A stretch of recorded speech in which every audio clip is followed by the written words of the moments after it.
Spider egg case cake. Say that 10 times really fast. Let's see what's cooking. Let's get the facts.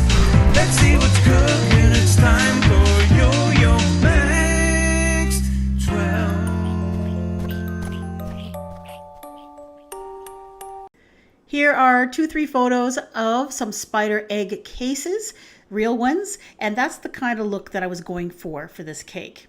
Now, the recipe I chose for the cake was one that I've used before in my Minecraft cake video. It starts off with a cake mix, which makes it a little bit easier. And to that, you add a package of pudding.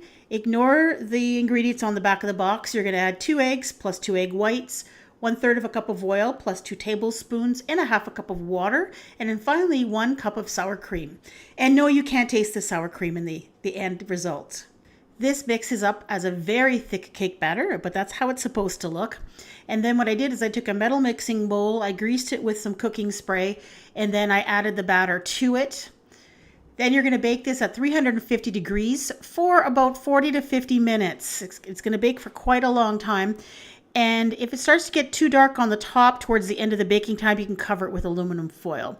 Just bake it until when you put a cake tester in the center, it comes out clean or with just a few moist crumbs. After the cake was baked, I let it sit in the bowl for a couple of minutes, and then I turned it onto a cooling rack. Let it cool completely. Now, you don't have to use this particular cake recipe. If you want, you can use whatever you'd like, except this cake it's very dense, it's fudgy, and it actually sculpts very well. And I wanted to cut into this cake, so that's why I chose this particular recipe. Now, the frosting I decided to use is plain old buttercream frosting, and that's a cup of butter. I always use salted, but that's my preference. And then I add a pound of icing sugar to that, about 2 kilos or so. Blend it together on low until the butter kind of mixes in. And then I just add a little bit of half and half. You can use plain milk if you want. And then you increase the speed of your mixer, and eventually that yellow color will start to go away. As more air gets beaten into the frosting, it'll get a really nice white color.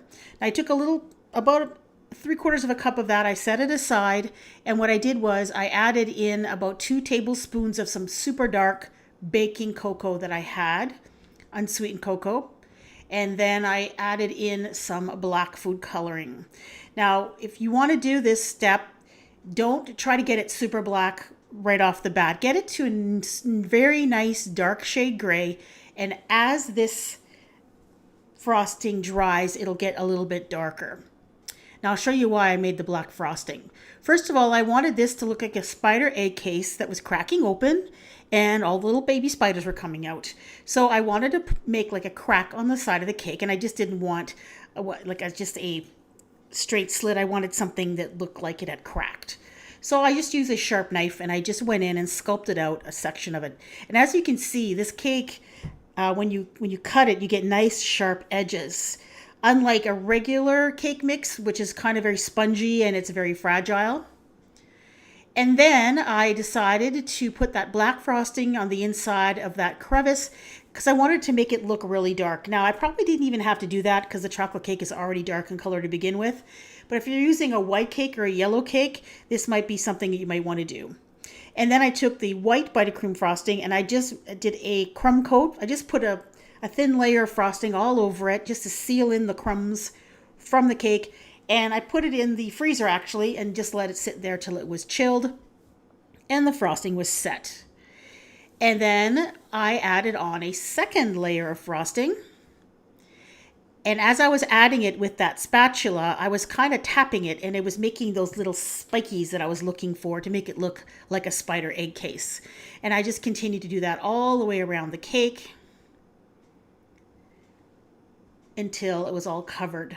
Now, I wanted this to look like there were spider webs on it. So I saw this technique online somewhere and I thought I'd try. You melt some marshmallows and you melt them so that they're not so super hot so you burn your fingers. You melt it enough so that when you pull them between your hands, that it makes like strings.